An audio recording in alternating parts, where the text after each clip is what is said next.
Ha? May girlfriend pa pala siya, kayo pa pala. Kasi sinasabi daw ng boyfriend ko na wala na kaming komunikasyon, matagal na nga daw kaming walang komunikasyon. Itago natin sa pangalang Gary. Gano'n na po kayo katagal neto ni Gary bago kayo Mga maghiwalay? 11 years, long distance relationship. So nakilala ko siya sa isang platform na textmate.com ang tawag diyan. Nakita niya ako doon hanggang sa ano, inad niya ako sa Facebook hanggang nagkabutihan gano'n. Sinabi ko sa kanya na I was separated and with 2 kids at ang sabi niya okey lang naman daw, tanggap niya kung ano ako. Pero nasa ibang bansa siya noon, andito na ako sa Hong Kong noon, eh, Mhm. nandun din siya sa ano, sa Middle Okey. East. May mga ginagawa pala siyang ano, kaya pala nagbago bigla. Kasi puro mga babae yung kasama niya dun sa trabaho, eh. Kinompronta ko siya, sabi niya ganyan, ganyan daw, siya lang naman daw ang lalaki dun sa team nila. Pero ang sabi ko naman, "Bakit 'di ka nagsasabi sa akin? Anong dahilan mo ba't 'di ka nagsasabi sa akin kahit man lang sabihin mo na sasama ka sa kanila, okey lang naman sa akin." So, ang reason niya baka daw magselos ako. Bilang isang girlfriend, alam mo yung pakiramdam na hindi naman niya dati ginagawa tapos biglang ginawa, yung gano'n, yung mga unusual na gawain. So, doon na kami nag-start na na nagkala-kalabuan. Tuwing matapos ang trabaho niya sabi niya, "Bahay trabaho lang ako, bahay trabaho, tulog." Tapos makikita mo siya nandun siya, kasama siya nakikipag-video open sa mga babae. Eto na yun, yung ano, sinubok ko siya. Pinalitan ko yung profile picture ko ng kasama siya. Mga ilang araw lang, may nag-chat na sa akin na babae. Anong sabi? Talaga parang gumawa ako ng pain, sabi niya, "Sino ba yung kasama mo dun sa profile picture mo po?" Sabi niya. Sabi ko, "Boyfriend ko." "Ha? May girlfriend pa pala siya, kayo pa pala?" Sabi niya nung babae.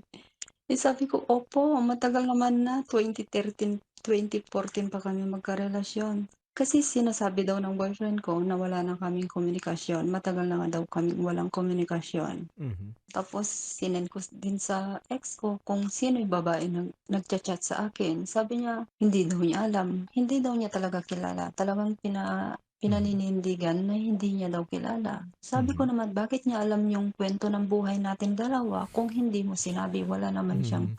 malalaman kung hindi ikaw ang nagsabi, kasi tayo lang nakakaalam. Sabi ko sa kanya, "Puwede mahingi yung password mo ng Messenger mo, kahit ilang araw lang, kung totoong walang nagcha-chat sa'yo na babae." Sabi niya, araw-araw niya sinasabi, "Oo, ibibigay ko sa'yo, oo, ibibigay ko sa'yo." Hanggang wala, hanggang umabot sa hiwalayan. "Sige, ganito na lang, bigyan mo ako ng pagkakataon na ayusin ko ang buhay ko," sabi niya. So, ibig sabihin, ang pinipili niya yung password, talagang prinoprotektahan niya yung Facebook niya. Dami ko ng dami ko ng naging tattoo dahil sa ano, yung hirap kong mag-move on, yung sobrang sakit. Tapos ganito ang nangyari, nung ilang buwan na kaming wala, tapos parang may nakapagsabi sa akin na nakauwi na ng Pilipinas.